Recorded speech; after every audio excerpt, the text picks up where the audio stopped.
کبھی ایسا ہو جائے کہ جسم کی ضروریات تو پوری ہو رہی ہیں، اچھا کھانا، اچھا لباس، اچھا پینا، اچھی رہائش، لیکن روح کی ضروریات پوری نہیں ہو رہی، روح کمزور ہے، نہ تلاوت ہے، نہ ذکر ہے، نہ نماز ہے، نہ عبادات ہے، تو جسم کی قوت روح کی کمزوری کی تلافی نہیں کر سکتی۔ جسم کی قوت روح کی کمزوری کی تلافی نہیں کر سکتی، لیکن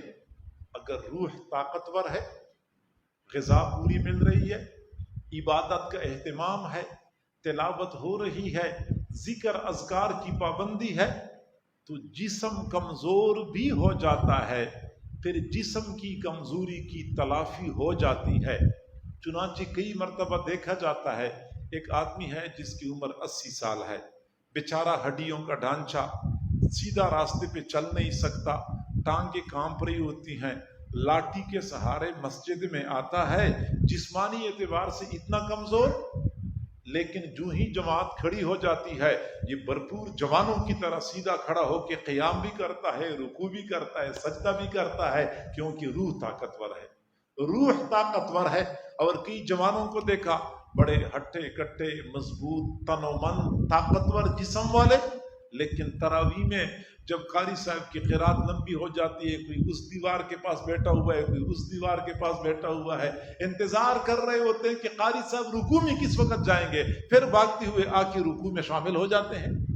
وجہ جسم طاقتور ہے، روح کمزور ہے، جسم طاقتور ہے، روح کمزور ہے، تو جسم کی طاقت روح کی کمزوری کی تلافی نہیں کر سکتی، روح کی کمزوری کی کمی کو پورا نہیں کر سکتی، جبکہ روح کی طاقت جسم کی کمزوری کی کمی کو پورا کر لیتی ہے۔ کتنے ایسے نوجوان ہوتے ہیں کہ جو کرکٹ کے میدان میں تو پورا گھنٹہ اچھل کود کر سکتے ہیں، گیند کے پیچھے اتنا تیز دوڑتے ہیں کہ اتنا تیز تو